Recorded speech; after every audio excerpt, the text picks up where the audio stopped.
Bien le bonjour. Il y a quelque temps, j'ai goûté aux fruits défendus et j'en ai subi quelques conséquences. Pour commencer, comme j'ai déjà dit dans d'autres vidéos, j'ai goûté à Apple il y a quelques années d'ici et je suis totalement conquis par les produits. Ce sont des produits qui sont simples à utiliser, qui sont efficaces, fluides, en toutes circonstances, qui offrent de bonnes performances, un bon équilibre, que ce soit en termes de la photographie, que ce soit en termes d'autonomie, de puissance. On sait vraiment faire ce qu'on veut. Aujourd'hui, les conséquences sont que j'ai acheté mon premier iPhone il y a quelques temps. J'ai switché sur mon 15 Pro actuel. En fait, les conséquences sont simples. C'est que lorsque vous passez chez Apple, vous vous sentez obligé d'acheter les appareils de la marque pour la simple et bonne raison que vous savez que vous allez améliorer votre confort d'utilisation. L'écosystème d'Apple, c'est super fluide, c'est agréable à utiliser, c'est aussi intuitif et en plus au niveau de l'ergonomie et de l'interface, c'est propre et épuré. Dans cette vidéo, je vais voir avec vous les différents produits que j'ai de la marque et vous expliquer les raisons pour lesquelles j'ai acheté ces produits et si j'en ai vraiment l'utilité aujourd'hui. Pourquoi avoir acheté l'Apple Watch SE? Pour plusieurs raisons. La première, c'est le prix.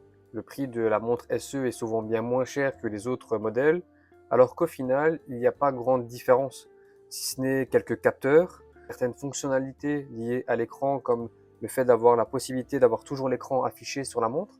L'Apple Watch propose des fonctionnalités qui sont quand même pas mal et qui sont très bien intégrées avec l'iPhone, à savoir le suivi des messages, le suivi des appels. Si vous utilisez Maps avec votre iPhone, vous aurez des indications sur le trajet, comme par exemple les prochaines sorties ou autres.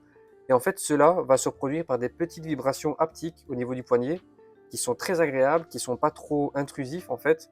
C'est assez doux et en fait, ça fait en sorte de ne plus regarder forcément le téléphone et donc d'être distrait, notamment sur la route, parce que vous savez que par exemple, si elle vibre, c'est que vous vous approchez de la sortie et qu'il faut prendre la sortie. Le très gros point positif de cette montre, c'est forcément les appels, dans le sens où si vous êtes au volant de la voiture et que votre téléphone sonne, vous n'êtes pas tenté d'y répondre, dans le sens où vous pouvez y répondre directement avec la montre et être concentré sur ce qui se passe sur la route. Donc ça, c'est un très très bon point. Si pas, à part ça, comme toutes les montres connectées aujourd'hui, et notamment chez Apple, vous avez tous les autres suivis, comme par exemple le suivi sportif, le suivi cardiaque.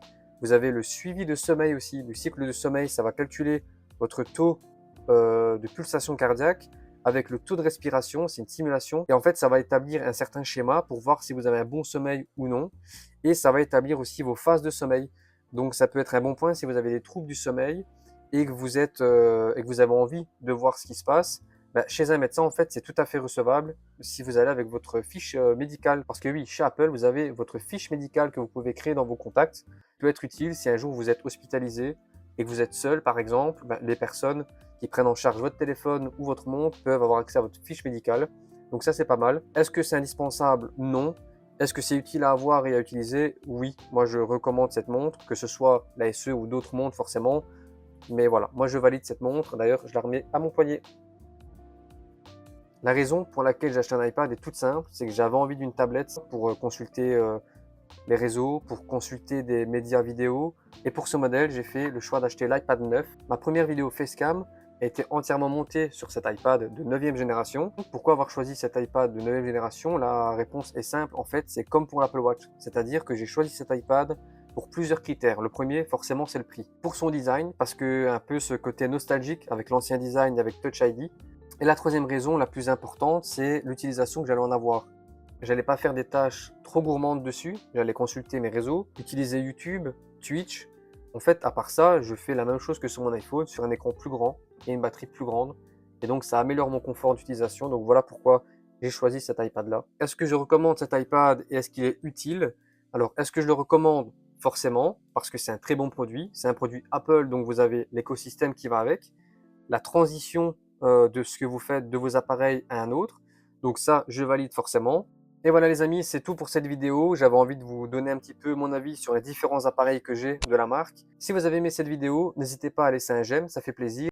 N'hésitez pas aussi à vous abonner et à activer la petite cloche, ça vous permettra d'être au courant lors de prochaines sorties vidéo. En attendant, portez-vous bien les amis, on se voit dans une prochaine vidéo. Salut!